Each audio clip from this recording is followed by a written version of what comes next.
நம்ம குழம்பு வைக்காத டைம்ல சட்டுன்னு இந்த ஒரு பொடி இருந்ததுன்னா நம்ம சாப்பாடு ரெடி பண்ணி பசங்களுக்கு பேக் பண்ணி அனுப்பிச்சிடலாம். டேஸ்ட்டும் ரொம்ப சூப்பரா இருக்குங்க. இது சாப்பாட்டுக்கு மட்டும் இல்ல, இட்லி தோசை எல்லாத்துக்குமே செம்மையா இருக்கும். வாங்க அது எப்படி பண்றது நம்ம வீடியோல போய் பார்க்கலாம். அதுக்கு ஒரு கடாயில 1 கப் துவரம்பருப்பு சேர்த்துக்கலாம். பருப்பை லோ ஃப்ளேம்ல வச்சு நம்ம வறுத்து எடுத்துக்கணும். பருப்போட கலர் மாறி வரும்ல, அந்த அளவுக்கு நம்ம வறுத்துக்கணும். பாருங்க, இந்த ஸ்டேஜ் வரைக்கும் நல்லா வறுத்துட்டு இதை ஒரு பிளேட்ல கொட்டி ஆற விட்டுடலாம். துவரம்பருப்பு 1 கப் எடுத்தோம்ல, இது வந்து கடலைப்பருப்பு 1/2 கப் எடுத்துக்கணும். இதுவும் சேம் தான், லோ ஃப்ளேம்ல வச்சு நல்லா வறுத்துக்கணும். இதோட கலர் பாருங்க, இந்த அளவுக்கு மாறி வர வரைக்கும் வறுத்துட்டு இதையும் அதே பிளேட்ல கொட்டி நல்லா ஆற விட்டுடலாம். இது கூடயே பாசிப்பருப்பு 1/2 கப் எடுத்துக்கிறேன். இதையும் நல்லா வறுத்துக்கலாம். பாசிப்பருப்பு சின்னதா இருக்கனால சீக்கிரமாவே வறுத்துருங்க, அதனால கொஞ்சம் கவனமா வறுத்துக்கணும். பாருங்க, இந்த அளவுக்கு நல்லா வறுத்ததுக்கு அப்புறமா இதையும் அந்த பிளேட்ல கொட்டி நல்லா ஆற விட்டுடலாம். இந்த பொடிக்கு காரம் கொடுக்கறதுக்காக நான் 3 காஞ்ச மிளகாய் எடுத்திருக்கேன், 3 காஷ்மீரி மிளகாய் எடுத்திருக்கேன். நீங்க உங்க காரத்துக்கு தகுந்த மாதிரி சேர்த்துக்கோங்க. காஷ்மீரி மிளகாய் வந்து அந்த அளவுக்கு காரம் இருக்காது, கலர் கொடுக்கறதுக்காக நான் சேர்த்திருக்கேன். மிளகாய் கொஞ்சம் வறுத்ததுக்கு அப்புறமா நல்லா ஒரு கைப்பிடி அளவுக்கு கருவேப்பிலையை சேர்த்து அந்த லோ ஃப்ளேமே நல்லா வறுத்து விட்டுடலாம். நல்லா வறுந்துருச்சு. இதே அந்த பருப்பு கூடயே கொட்டி நல்லா ஆற விட்டுடலாம். ஸ்பூன் ஜீரகம் எடுத்திருக்கேன், இதை கடாயில போட்டு நல்லா வறுத்து விட்டுடலாம். பாத்தீங்கன்னா கடாய் ரொம்ப சூடா இருக்குங்களா, போட்டோன்னே சடச்சடன்னு நல்லா வெடிக்கும். வெடிச்சோடனே ஜீரகத்தையும் எடுத்து கொட்டிடலாம். அந்த கடாயிலேயே சும்மா 1 டீஸ்பூன் மட்டும் எண்ணெய் சேர்த்துக்கலாம். கூட கட்டி பெருங்காயம் எடுத்து வச்சிருக்கேன். இது கட்டி பெருங்காயம் தான் நல்லா இருக்கும். சின்ன சின்ன துண்டா ஒரு 3 பீஸ் கட் பண்ணி வச்சிருக்கேன். இது எண்ணெயில போட்டோன்னே நல்லா பொரிஞ்சு வரும். பாருங்க, இந்த மாதிரி நல்லா பொரிஞ்சதுக்கு அப்புறமா இதை எடுத்து அந்த பிளேட்ல கொட்டி நல்லா ஆறணும். இப்ப பாருங்க, இது நல்லா ஆறிடுச்சு. ஆறினதுக்கு அப்புறமா மிக்ஸி ஜார்ல சேர்த்துட்டு இதை கொஞ்சம் குறப்பா அரைச்சு எடுத்துக்கணும். இதுக்கு தேவையான அளவுக்கு உப்பு சேர்த்துக்கலாம். நான் ஒரு 1/2 டீஸ்பூன் மட்டும் உப்பு சேர்த்திருக்கேன். இதுவே எனக்கு கரெக்டா இருக்கும். பாருங்க, இப்ப நல்லா நான் அரைச்சிட்டேன்.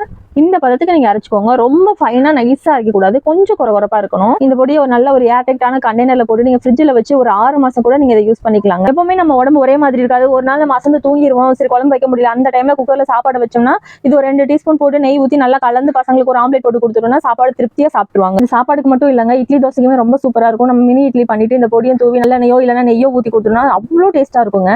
இந்த நெய் பாத்தீங்கன்னா நான் வீட்லயே பண்ணேன். பாலாடையில இருந்து எப்படி நெய் எடுக்கிற வீடியோ நான் ஆல்ரெடி போட்டிருக்கேன். உங்க யாருக்கான தேவைப்படுதுன்னு நான் கேப்ஷன்ல கொடுக்குறேன், தேவைப்படுறவங்க செக் பண்ணி பாருங்க. அவ்வளவுதான் ஃப்ரெண்ட்ஸ், இன்னொரு வீடியோல பார்க்கலாம். இந்த வீடியோ பிடிச்சிருந்துச்சு நம்ம சேனலை சப்ஸ்கிரைப் பண்ணி சப்போர்ட் பண்ணுங்க ஃப்ரெண்ட்ஸ். தேங்க்யூ ஃபார் வாட்சிங்.